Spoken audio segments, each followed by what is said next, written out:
everybody for the 2 days tough sessions. Now we are waiting for the closing, and also we are going to declare our first conference Dhaka Declaration, and also our desired research hub related some issues.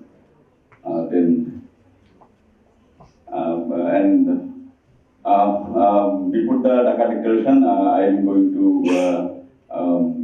inform you. This year we have organized this conference the last of the November and before COP20. But we have planned from the next year. We will organize this conference the second quarter of the November, second week of the November. Sorry.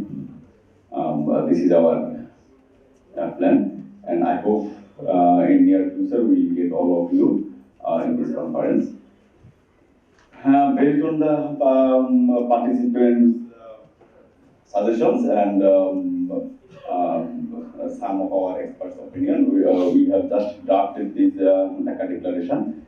And mainly from this declaration, we have found from many more presentation and also suggestions from outside of this room, who are residing in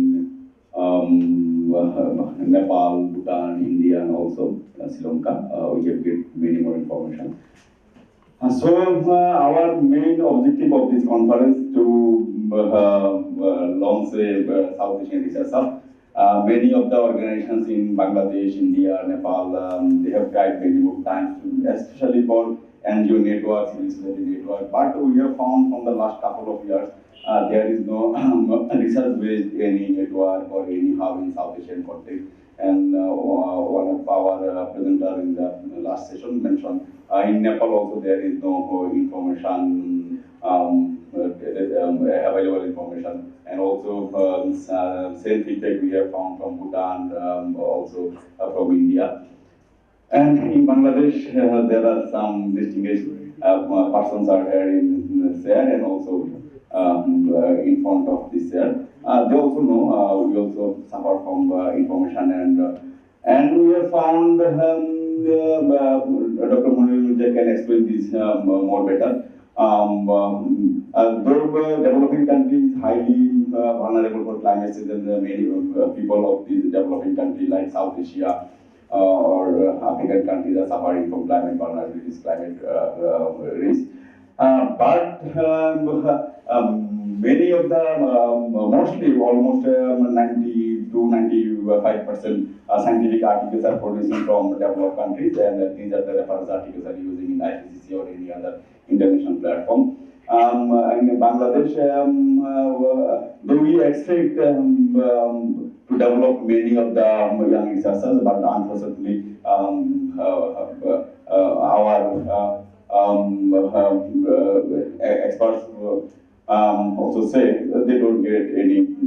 And the last IPCC assessment report, I was one of the reviewers of the assessment report, and I have found only one articles which is written by only Bangladeshi researchers. But all of many more Bangladesh-related articles are cited in the IPCC assessment reports. But many of the lead author or corresponding author or all of the authors are from a developed country. So we are trying to fulfill this gap by developing a South Asian-based research network, and we have found many of the issues for to develop this South Asian Research Hub. But I am not discussing everything. I will share this document with all of the participants, and for the last 2 months, we collect suggestion and recommendation from the participants, and outside of the participants, we will also collect recommendation. And I would like to request all of you to disseminate this all of your network, and who are interested to participate with this research hub, and also who can provide us the more suggestions, more recommendations to extend this network. And then the next year, we are interested to hand over this conference and some other capacity building or publication and many more issues to hand over this research hub. This research hub will look after these conference and youth and early career research capacity building, also publication, research, data generation, etc., all kinds of science evidence generation.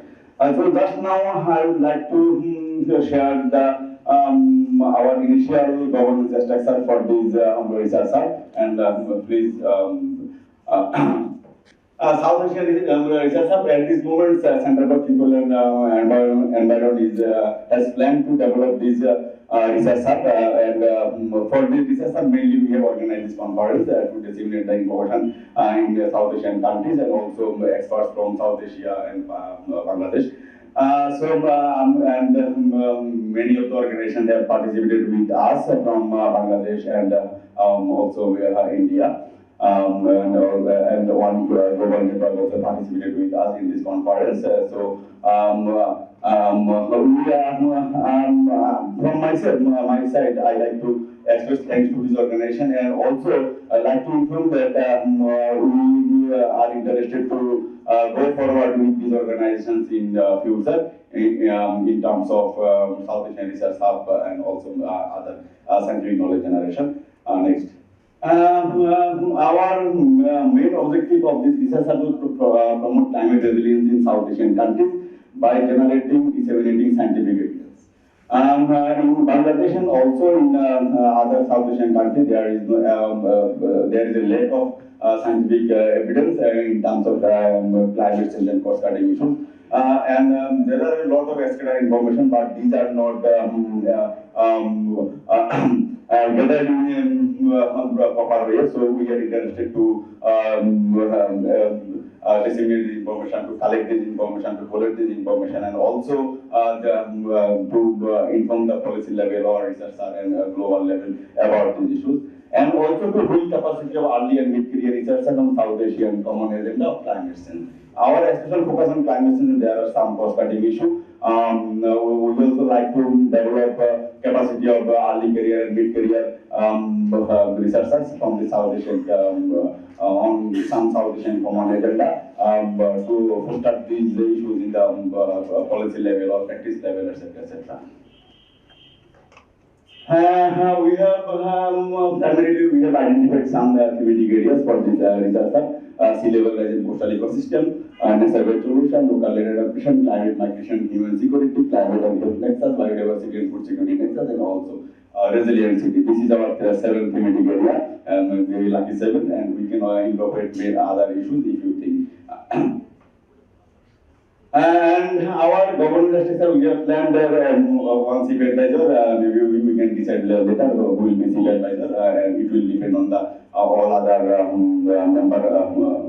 And also seven community advisor. We have developed seven community areas. So from for all of the community area, we will go to an advisor, and these advisors will come from the South Asian country, not from Bangladesh. Maybe one from Nepal, one from India, one from Bhutan, or one from any other country. And the management committee is also like advisory committee, one hub leader, and there will be seven community area leader. It will be come from one from East South Asian country, and there can be another some other subcommittee from like if we go to the nature-based solution, it will be hill-based nature-based solution, or flat-based nature-based solution, or coastal nature-based solution. So these committee can be subdivided. And our governance structure, at present, this is a draft I had mentioned previously. Is December thematic management committee will sit together to endorse the work plan, budget, and annual general meeting. The AGM will be held in South Asian countries by rotation. One meeting will be in Bangladesh, and another in India, another in Nepal, another in Bhutan. By rotation, we will organize this annual general meeting. And in June, the management committee will revise the work plan, budget, and also review progress of the hub. The chief advisor and thematic advisors will review and endorse the yearly work plan, budget, and develop scientific directions of the hub. And our at present we have planned for these activities for the South Asian Research Hub. It will develop an early and mid-career research. Sorry, there is more career. It will be mid-career research on thematic issues, scientific publication, networking and collaboration, knowledge propagation on thematic issues, science policy integration in South Asian Common Agenda. Thank you, everybody. Chairman of the session and distinguished chairperson and ladies and gentlemen. And I would like to give little bit of background and how did I get connected with this group of excellent initiative takers. In August this year, we had a conference call with Mr. Rahman Rana and two of us and two other colleagues. And over there, Mr. Rana explained to me regarding the necessity of the research hub, mainly targeting early and mid-career researchers who are very talented, but they lack guidance, access to data and scientific information. And so I actually agreed on the spot because it was very much necessary. Although in this era of digital revolution, we have enormous wealth of information on the internet, but probably we don't have access to climate-related data, and those are hiding behind some bureaucratic walls, and also the quality data, because for producing good science, we need actually good data. Now I tell you one story, how did I, during my PhD program, how much problem I actually encountered getting the data. I requested one of my friends in Nepal, Ajay Dikit, to collect Nepalese hydrometeorological data from the Department of Hydrometeorology.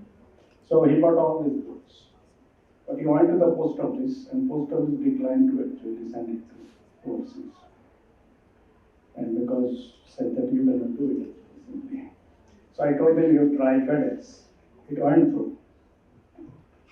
And Bangladesh data also I encountered some problems. Anyway, eventually I managed it.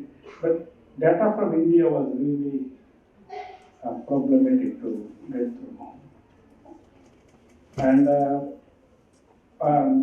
with the QK sir, when we are working actually on this kind of Brahmaputra Magna GPM basin studies, and we had some very high-level Indian retired officials working in this project. Even they said that they did not have the access to that data. And so I was scratching my head, and finally I remember that I met someone, Professor J. Shukla of Maryland University in 1992 in a conference in Delhi. He gave me a card. And at the time he was setting up supercomputer from Indian Department of Hydrology. And so I wrote him and sent him an email.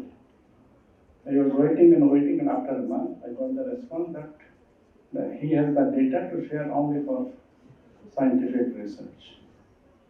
So that's the end of my journey towards receiving the data for research.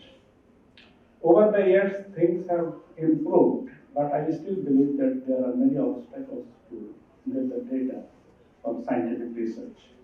And for this South Asia Research Hub, what we are now planning, and I think one of the big challenges would be to having access to the data and then the sharing process. So we need to approach the policymakers in terms of the necessity of the data, and then communication and communicating the research findings to them for policy making. And second, Mr. Rana mentioned that we have a very actually scanty number of journal articles in the peer-reviewed journal. And that is true. But we have, you see, we have a very talented people in this part of the world. But the reason behind, I believe, that is initiatives from the universities and also lack of training regarding how to write a scientific article for a peer-reviewed journal. And nowadays, there is another obstacle we are facing, that is your open source journal articles, which make the journal, a particular journal article, more accessible to more and more people. And if it is not open source, and we have to buy the journal, and many universities do not have access to these journals. I often get requests from the students that to manage some journal articles from the University of Toronto, and I have an agreement actually with the University of Toronto that to support developing country PhD candidates or PhD researchers, and to supply them the journal articles, because University of Toronto has 550 access to 550 journals and many books. And so this is open source requires money. For every journal article, you have to pay a good amount of money, at least $4,000 to $5,000. So that is for the harm. You have to keep that in mind. That for at least 20 to 25, if you wish to publish at least 5 journal articles, you have to spend that much of money. And for training of the early and mid-career researchers, I think that should be another goal. But the training and concluding session should not be like that. It should be the continuation of the process, as well as your continuation of the communication with those who you have trained up. So these are the issues, and I would like to say, and I think it is a very good initiative, and we cannot do it alone. We need your help.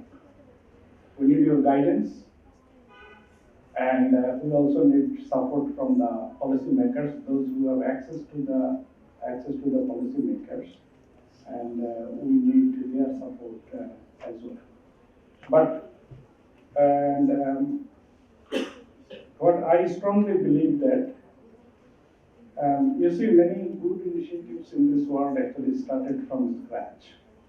It is not it didn't start like a big initiative. It started with a small number of people with a small number of targets, and then it grew bigger.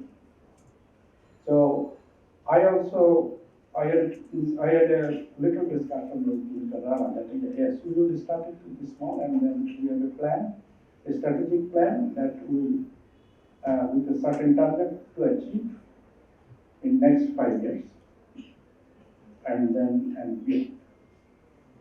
And with all these words, I wish you all the best for the initiative. And if you need any kind of support from me, yeah, I will be available. Thank you so much. Not talk too much about the science of climate change. I cannot do that really. But I have a number of questions I would like to ask in this forum, particularly to the organizers. Last 20 years, we have a lot of research, a lot of meetings, conference of the parties going on every year. We got a lot of commitments, articles, journals, knowledge generated. What we got finally for the people? I mean, we could not actually even stop. Reduce is the next stage, we could not even stop, it's increasing.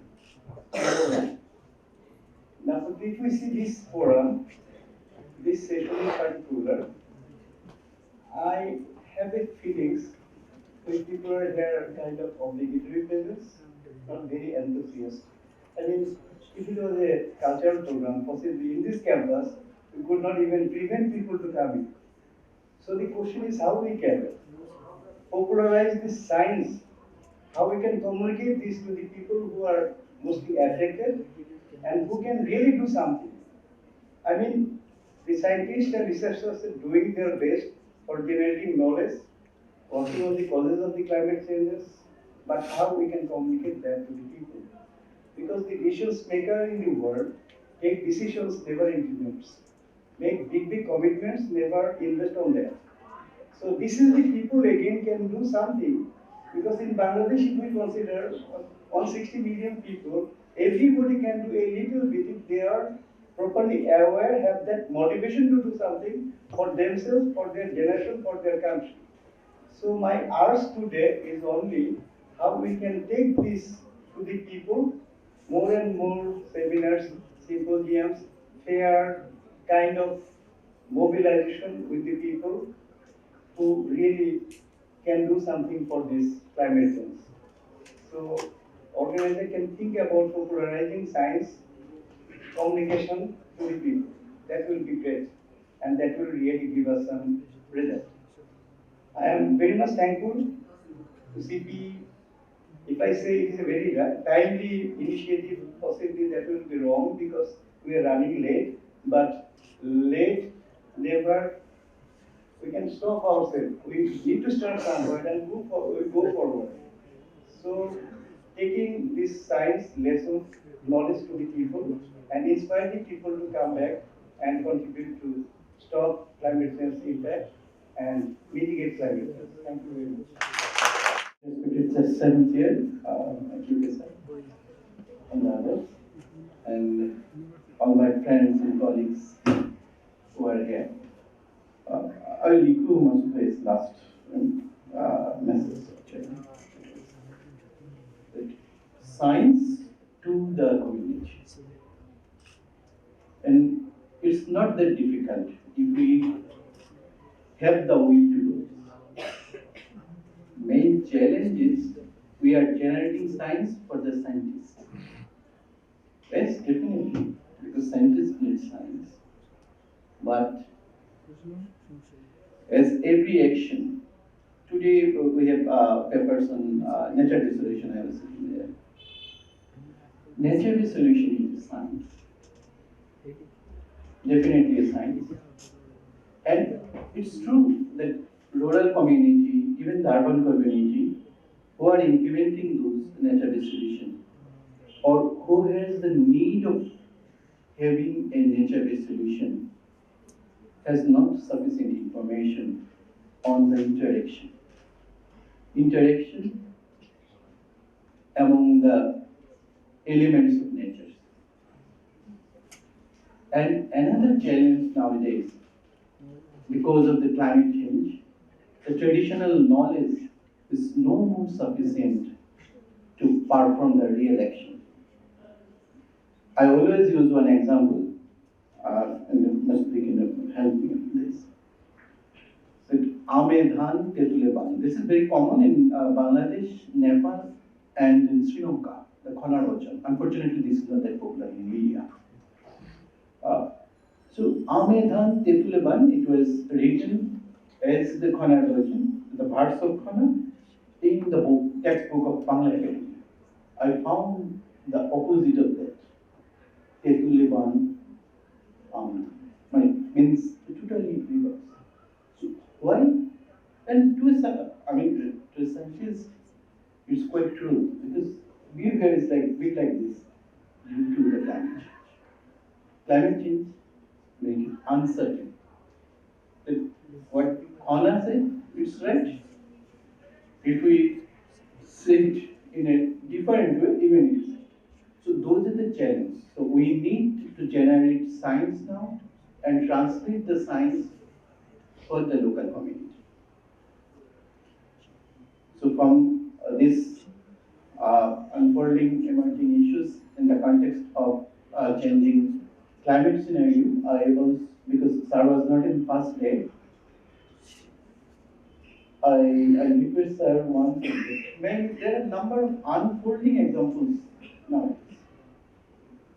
And I shared this very well-known example of Sundarbans. After the super cyclone Aida, 4 patches of Sundarban are no more mangrove. They turned into a bit like a rainforest.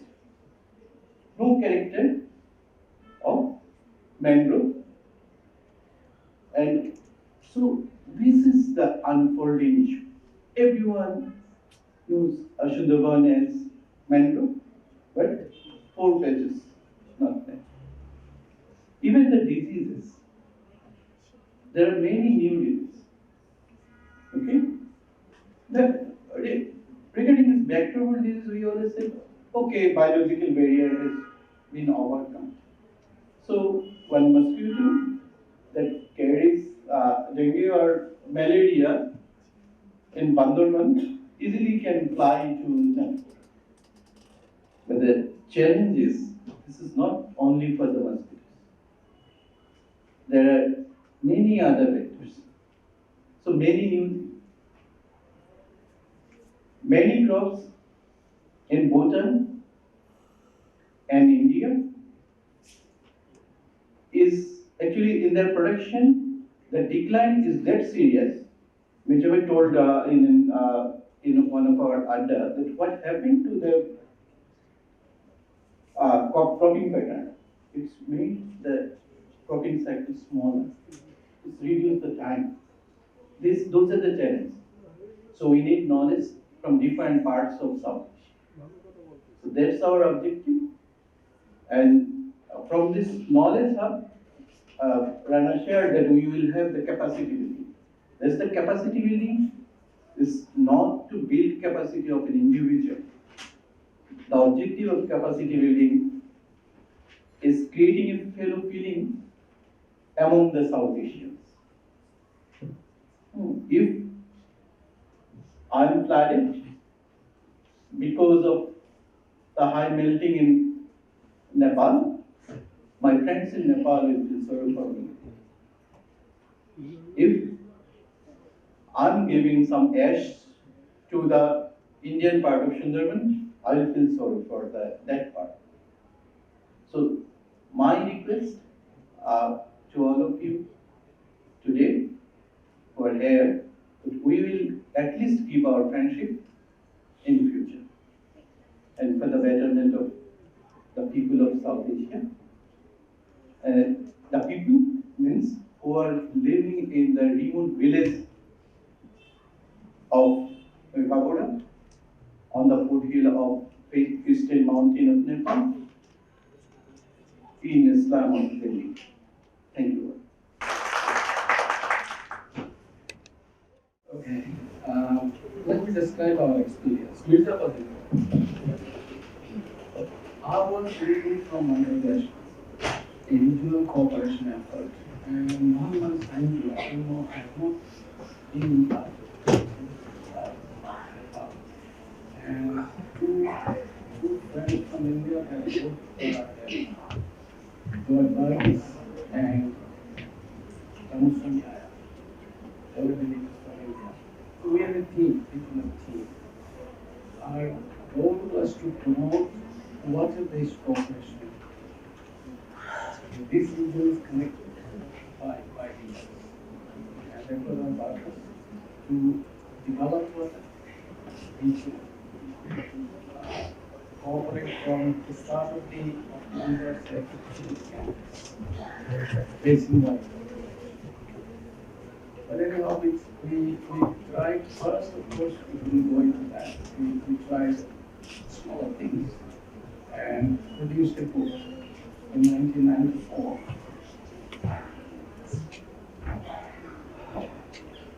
In 1994, in the 7 volumes, and then all three were combined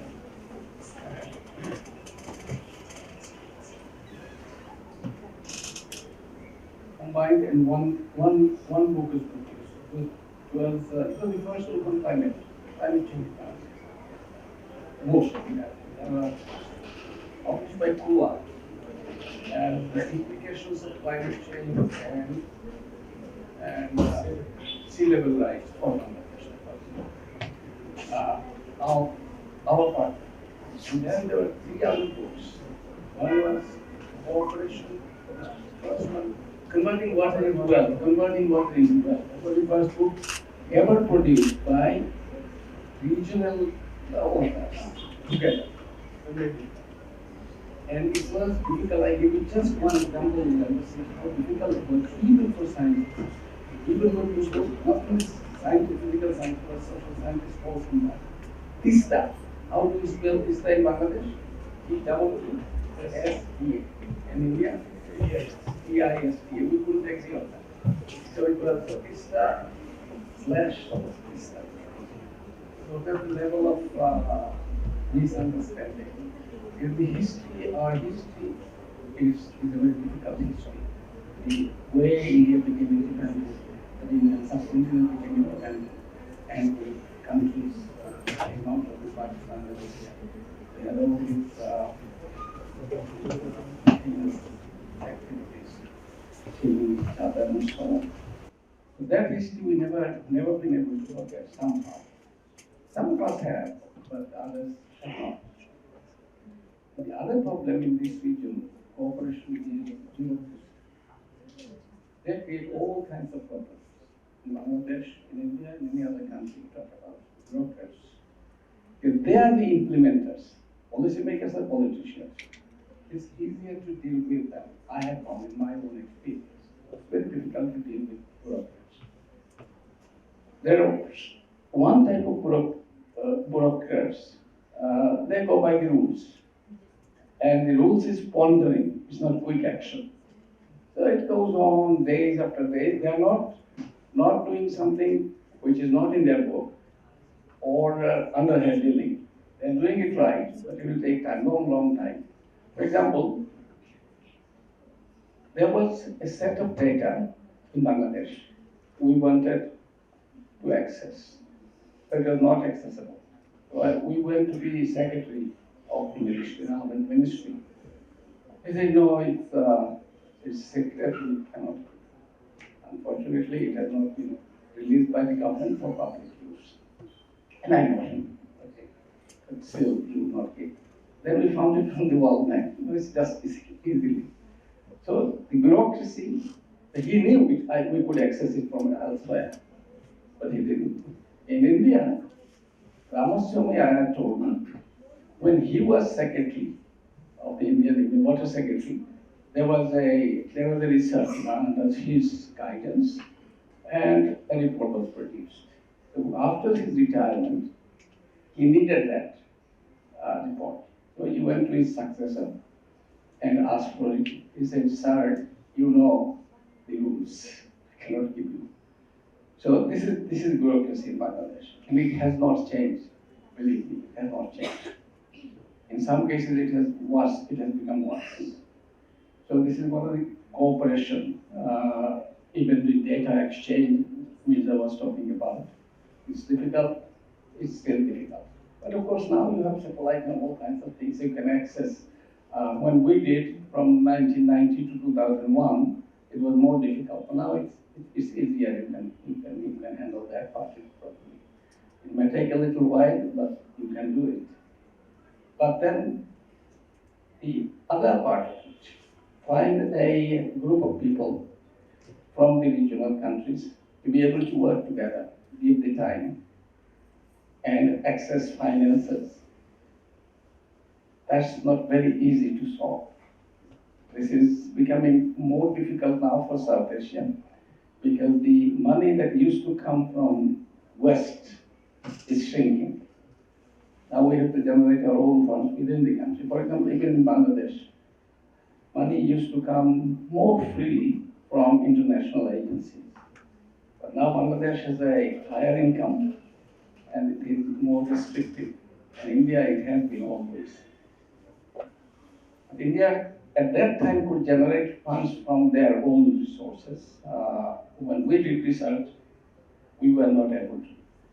But now in Bangladesh, I know because I have worked 14 years in the sector, which is, you might call it civil society sector, NGO sector, whatever, as chairman of PKSF.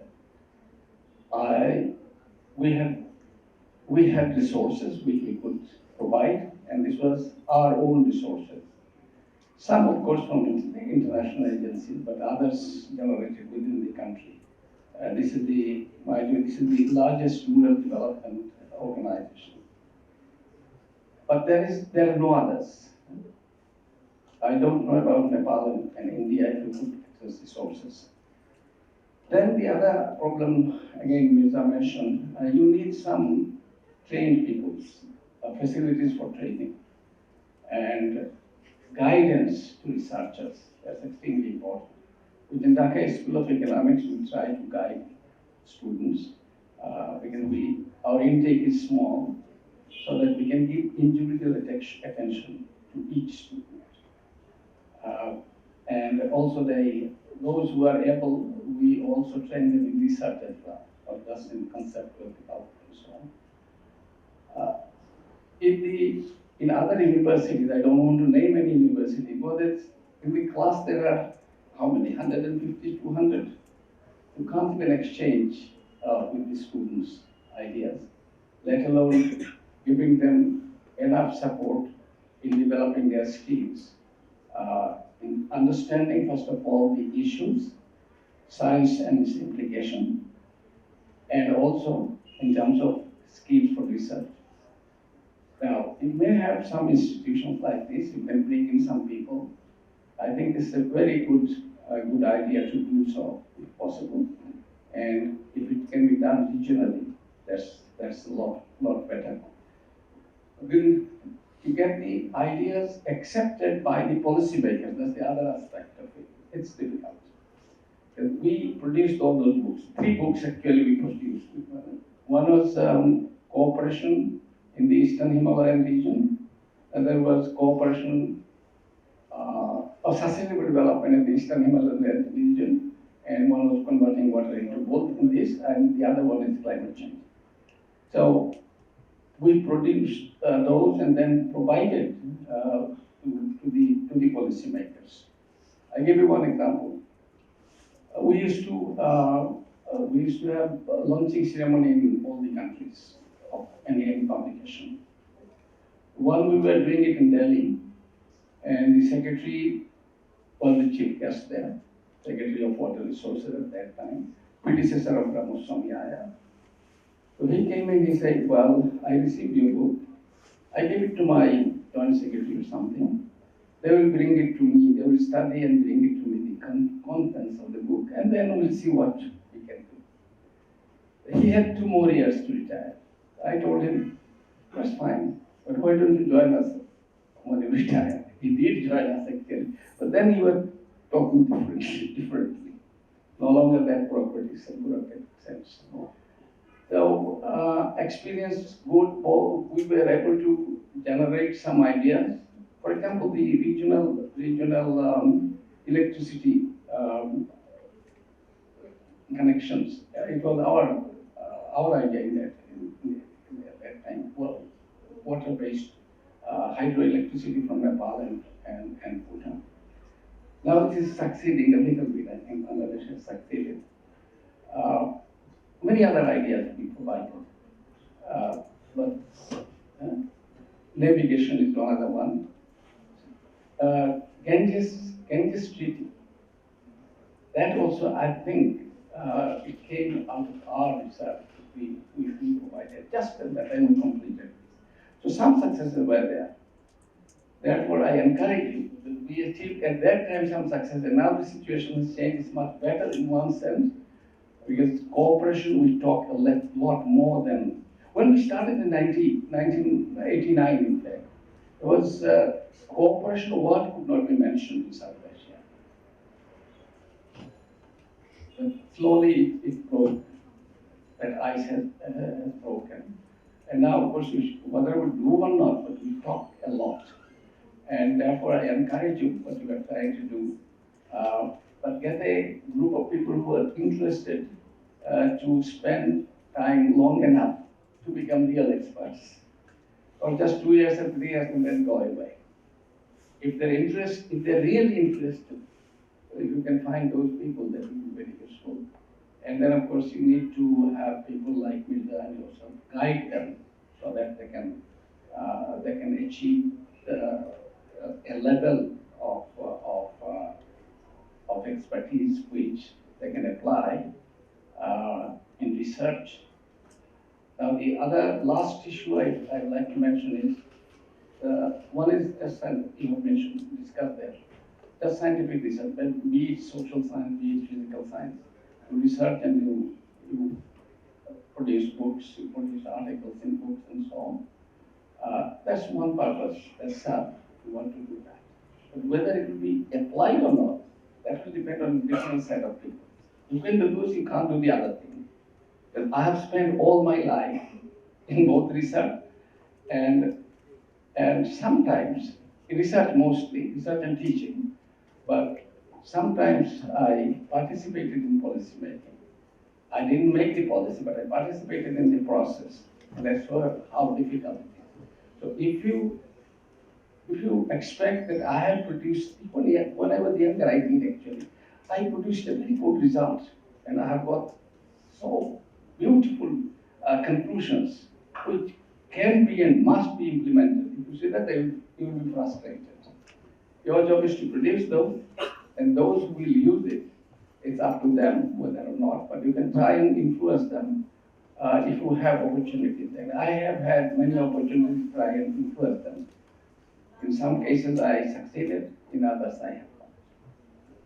So that's my experience, which may be of some use to those who are thinking of working collaboratively in the region, and also in terms of producing scientific works to be used as tools in policy making and policy implementation.